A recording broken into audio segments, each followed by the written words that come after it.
gentlemen, welcome to the 36th Philippine Mining Club Luncheon. My name is Kevin Lewis. I hope you all have a enjoyable and informative day with us. Before we get going, I've got to mention the people that actually make this event possible, and I thank them very much. Our bronze sponsors, K2RGL, and I believe Kit's somewhere in the audience there. I haven't seen him yet, maybe he's not arrived yet. Intertech, Craig Ritchie is with us. Craig, where are you, Craig? Put your hand up. He's somewhere. There you are, he's over here. He's a good looking man with glasses. We're Minerals, and we're blessed with Mike Arakawa. Where are you, Mike? Can you stand up, mate? Just wave your hands. There he is. Mike's over there.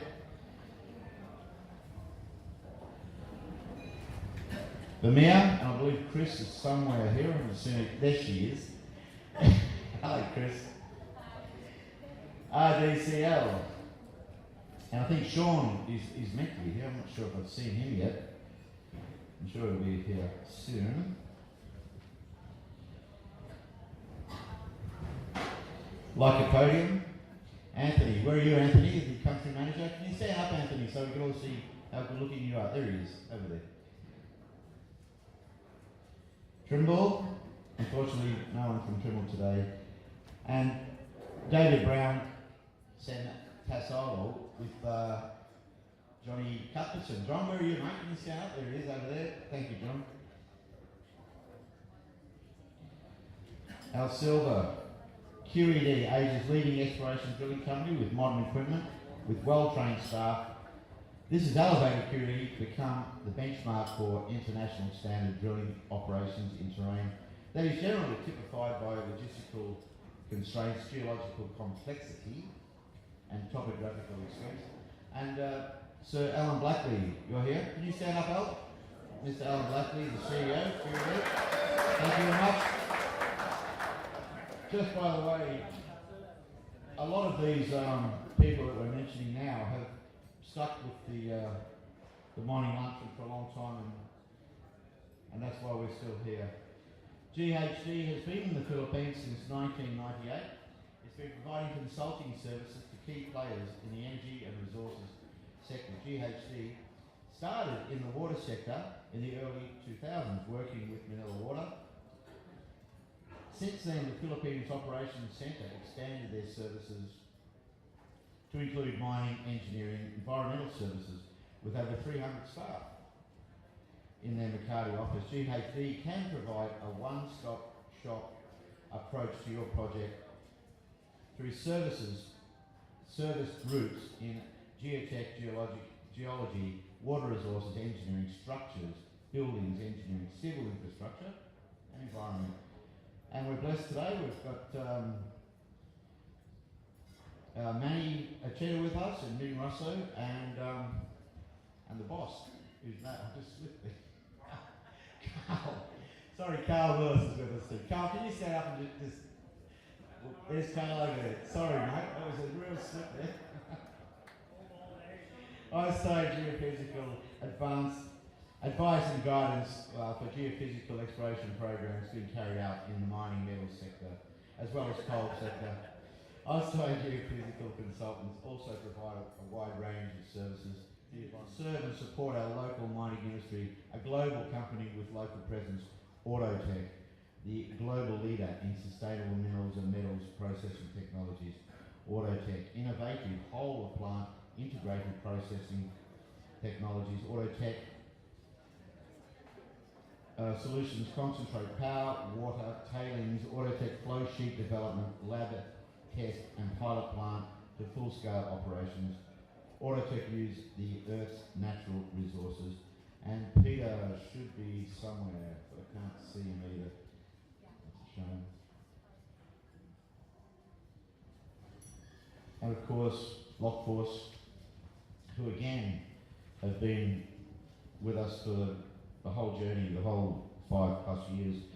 Lockforce has been our gold partner for nearly, well, it is 5 years now. Lockforce provides comprehensive solutions to your business needs through a broad scope of professional services, which include auditing and compliance, security risk assessments, management systems and training services. Lockforce has been very active in relation to the new EO79 and is providing environment management systems to assist mining companies to meet certification requirements.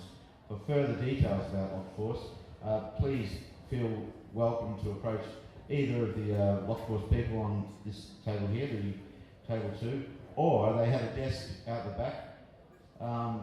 You can get free copies of their safety and security travel guide along with their 4-wheel drive handbook. You're welcome to approach them, talk to them and take a copy of the guide. Our roving photographer is getting around today, Mike, taking photos. All the photos will be on the website. You're quite welcome to download anything you like from the website. Please feel free. Our media partner, Philippine Resources Journal. You'll see copies on your tables, and Matt Brindle is around somewhere. Where's Matt? Hey, there he is. Matt's over here. And Cess is somewhere as well. Where are you, Cess?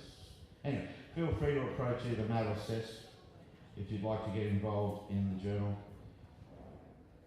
Of course, we're blessed to be affiliated with the Melbourne Mining Club, which is the largest mining club in the world. And we're very happy to be members of PMEA, the Philippine Mining Exploration Association. Their president, Joey, is here somewhere. Joey, where are you, Joe? Can you stand up, please? There's Joey over there. If you'd like to get involved with PMEA, which I recommend, you can talk to Joey.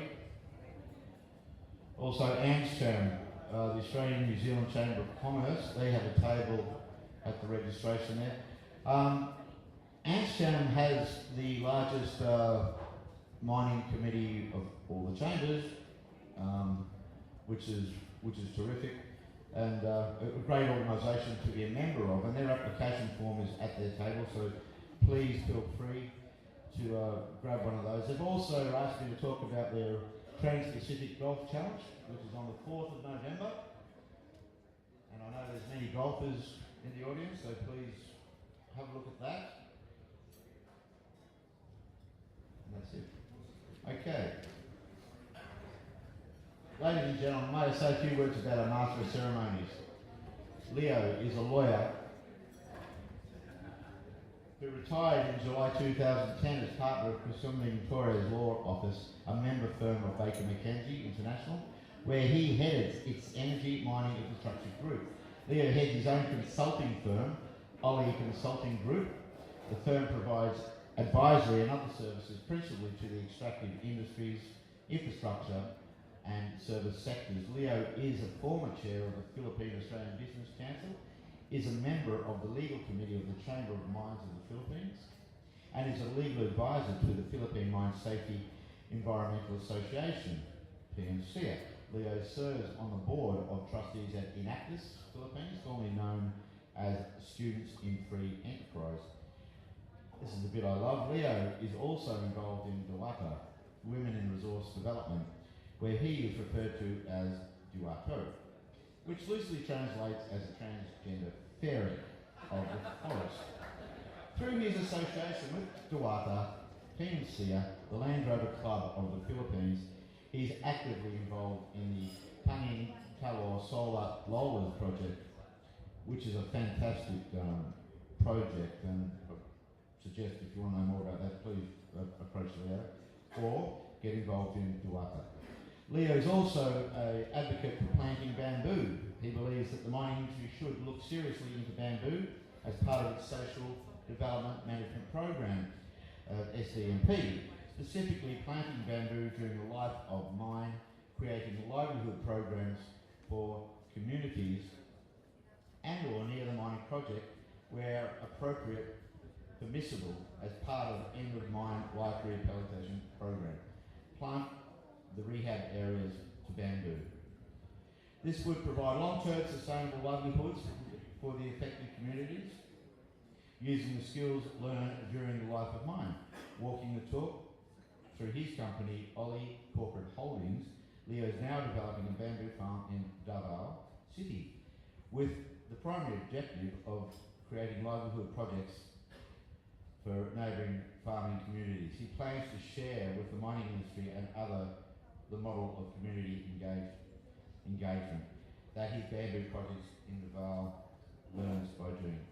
Ladies and gentlemen, I'd like to ask Leo to the stage. Could we please give him a warm round of applause?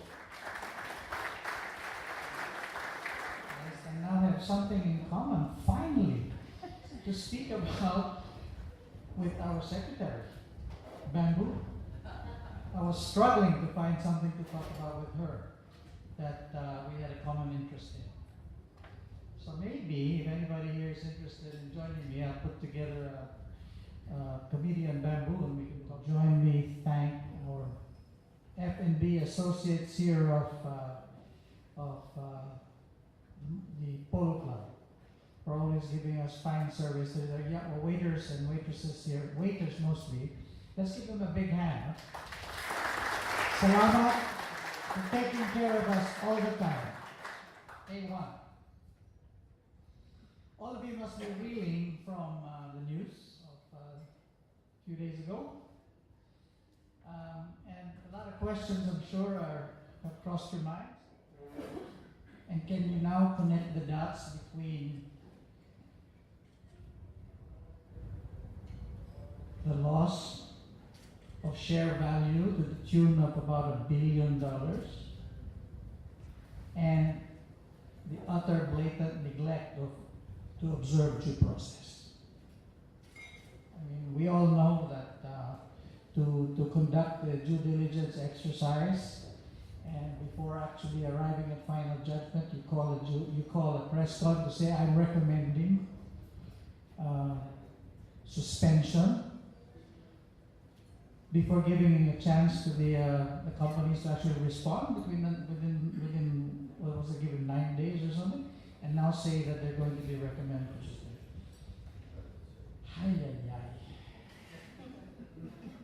As though there were no lawyers at the DNR.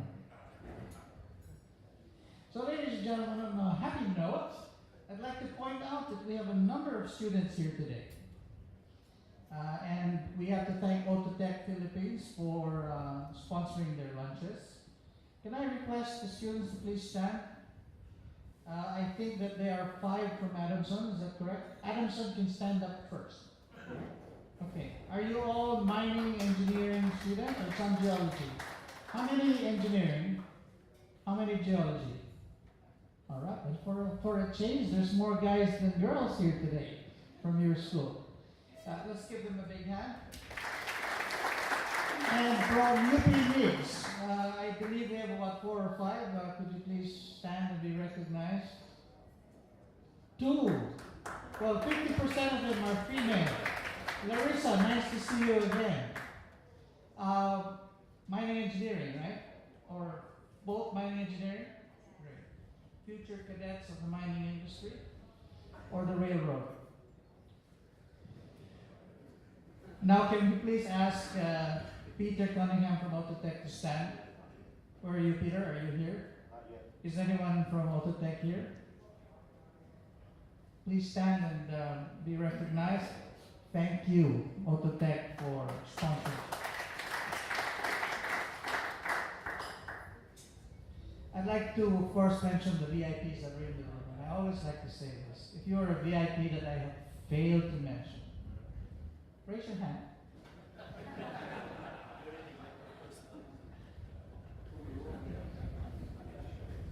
Martin Buckingham is here. I see his name on my page, but I still haven't seen Martin. He's not here yet. Okay. You know, there's a whole bunch of people coming back from Las Vegas. I think with the news that came out last week, they're taking the slow boat back. So there are quite a number of people that are no shows today because they are probably still in Las Vegas. There's better luck there throwing the dice than hanging around here this week. Brad Norman, you're here.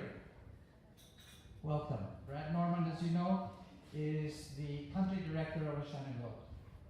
Still operating. Still operating. Did you see that message?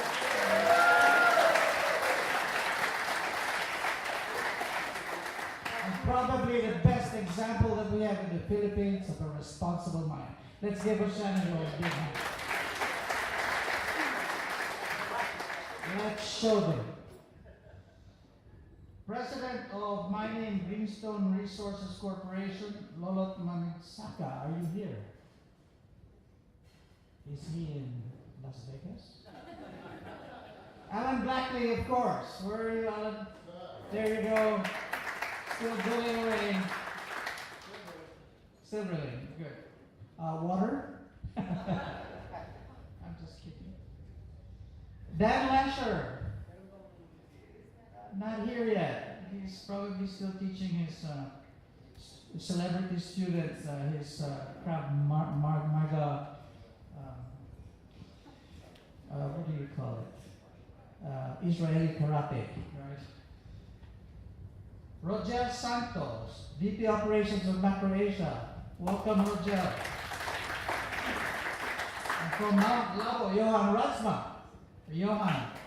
He's full of chismis today, so in case you need to have somebody to chat with during the networking, he's the guy to talk to. He's got more chismis than all of us put together. I'd like to take the opportunity to welcome a colleague of mine from Oli Consulting. His first time here is Francis De Guzman. He's the gentleman sitting over there. He's a lawyer, and by the way, stand up, Francis. He has a master's degree on climate change from ANU, the Australian National University. So his expertise is in the policy side of climate change and disaster management, and also specializes in LGU relations. So that's the gentleman over there. So if you have questions on that, if LGU relations is still a useful exercise, he's the guy to talk.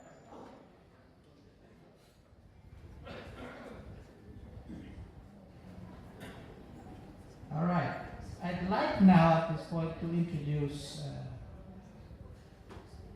Sandy, who will give us our usual stock watch. Sandy Gilias. Do we still have stocks? Okay. Might be a good time to buy, right? Okay, let's see which one. The data from this year, where the index was at the start of the year at the level of 670s. It's meant to explain to people what happened today in the stock market. Did it go up or down? You look at the index, if it went 1% up, it means the prices of the top 30 stocks went up approximately 1%, or on average 1%. This would be the rise in price of the top 30 stocks. And those top 30 account for 80% of the trading activity on the exchange. This means that there's 200 plus other stocks which trade very seldom, so they don't really count in terms of activity. Now the level of the index was 6,200 in January. Around election day it was at 7,000, and then it went all the way up to 8,100 by August. So that was around 31% up. For those who were invested as of January, they participated in that run up. Now that's too much of a run up. 30% is too much for this stock market because its average move up is about 14% a year for the past 15 years. So inevitably the market cools off and takes a break, and people sell, take profits, and stocks drift lower to the level of 7,700 as of last week and as of today. So what is the trend so far? Since the start of the year, 24% up, and we're looking at just a 1 or 2 months of rest period before perhaps the upward movement or the sideways movement continues next year. The question is, how did we actually fare since election day? Sometime in May, we selected one president, and then there was a big jump up immediately the week after. From that jump up, prices moderated but continued to be marching upwards until they reached the peak of 8,100. So since the day that the president was selected in May, of course he did take office in July, but the prices kept on moving up until they hit 16% up, which meant that despite all of the positives and negatives in the political scene, somehow the investors were optimistic and they pushed up prices to reach that level of 8,100. Now that it reached 8,100, that's too far. That's too much of a good thing because 30% in 1 year is a lot. And the average for the past 15 years was 14% a year. So having run up very fast, the market takes a breather, just like any athlete who runs a marathon is going to take a few hours of rest. So therefore, we're drifting now lower to 7,700. But I wouldn't say that it's a disaster in any sense. It's just a normal rest period. This picture just tells you that when I say top 30 stocks, I'm referring to SM Investments, Ayala Land, GT Summit, SM Prime Holdings, and they constitute the top 30 stocks. The top 30 are blue chips. They're the highest denomination stocks in the market, also the highest price, and they behave in a more stable way. Almost, I would like to compare the blue chips to a big ship. If you're riding a big ship, it's a lot more stable than a small boat. Therefore, there are many small stocks in the market which are like a small boat, and they are a little more volatile than the big ship. I guess that's all for now. It's just a 3 minutes stopwatch, but I'm open to questions in case anyone writes me a question, and I'll endeavor to answer it later on. Thank you very much. And looking at that list of top 10, Kevin whispers to me and said, there used to be some mining companies on that list. He said there is. It's SM Investments and Bujtor, 1 in 10. They're now big mining companies. At this point, I'd like to call on the Vice President, Public Relations Society of the